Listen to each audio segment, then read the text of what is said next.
for resin. So what I did is, you may recall, I made a long tube about a foot long, and inside is oak driftwood. And then I have this little wedge that fell out, and that is stuffed with these liquid amber balls and epoxy.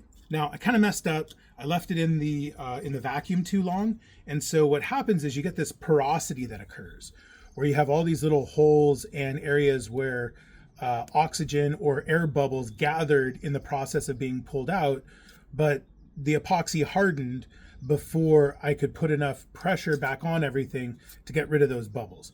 And so instead, I have a whole bunch of pockets and misses in here. Now what that looks like and where it can become dangerous is once you start turning, right? So if you look here, I got a huge void right there. And so if you're not careful, depending on how you're bringing your tools across your item, like for instance, if you're using the tool to push in against the item and you're not bringing it across on a straight cut, what ends up happening is the tool falls into this little gap, gets trapped between here and the tool rest. That's how I break my tool rest. That's how I break and bend my tools. So what I've done so far is I put a little foot on here. I do have like some porosity again in this area. I got to be a little bit careful to push on this area here where the epoxy is, just because I'm worried about a couple things. Most of all, that the epoxy will snap off and this thing will come flying at my face. So I'm going to go ahead and pause. I'm going to change my my spur drive out to a chuck. Actually, you know what? You know what I might do? Rather than do that, I'm going to turn this guy and I'll record this one. I get questions about prep work all the time, so let's do a little prep work. I got a center finder right here. Drop that on top here. Now what a center finder has is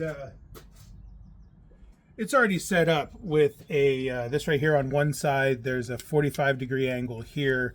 On this side there's a 90-degree angle. Depends on whether or not you're doing squares or rounds. This right here is a straight line. And you know what? I've never understood the wibble here, but maybe somebody can tell me why. But basically you lay the piece down and then you just stripe it. And then you turn the piece, and when you do it again, you're again on center. So the nice thing is that you can just kind of place it and go. So it looks like my center is down here in no man's land, which is fine. I have a little bit of a gap there.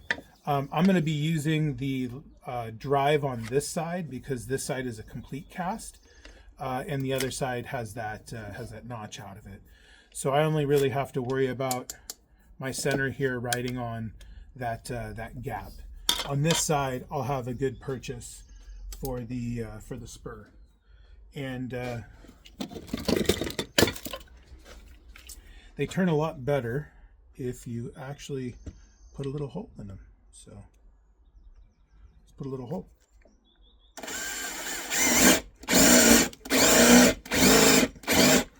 I don't know if anybody caught that, but it dropped off center. You know, I tell people my entire life, I just cannot find a good center. No matter what, I'm always a little bit off. I'm always a little crooked. That's just the way life goes. All right. So now we'll bring this guy in here. We're shooting for that gap right there, which is approximately where we got it. Now, I like this center here. When I'm working on, like, this one's going to be a Shabbat set. So this is the second candlestick. The other candlestick was this one right here. So basically my plan is to make a shorter 4-inch set, or maybe a little bit shorter than that. Try to show as much of this beautiful curly oak as possible, because it's actually really a gorgeous wood. And then on this one, I'm a little bit off center, but that's okay. As we turn this one down, because we're going to go probably 3 to 3.5 inch round, I have somewhere around another 1/2 to 1/4 of an inch of material to take off of either of them, because these are 4-inch rounds on the inside. So so that's perfect. Now, before I start turning again, what I'm going to do is I'm actually going to shut this video off and start another one, so that way I can have a shorter one. Let me show you what I'm doing with the Kiddush cup. So you may recall this one has that little triangle out of it, that little wedge. This is that wedge. I basically cut it in half and then glued it together. And now what I'm going to do is I'm going to take those liquid amber balls and I'm going to fill both voids here all the way to the top. And then this is also going to get epoxied. This time I'm going to use pressure. I want to try a little bit of pressure out. This is my first time doing vacuum in these cardboards. And I got to tell you, they work beautiful. This is a 4-inch round cardboard from Uline. I got it at some artist thing where they were like, hey, come take whatever you want. And there were a whole bunch of these things, so I grabbed them. So these things are perfect. I don't know what they cost. I'm going to have to buy some because I want different sizes and different shapes. Actually, not shapes, sizes. I prefer to cast everything as round as possible because when you cast round, you have to knock less off. It's just a fact, and so you waste a lot less material. So that's why I like them. Anyway, this one I'm going to be making a little bit later today.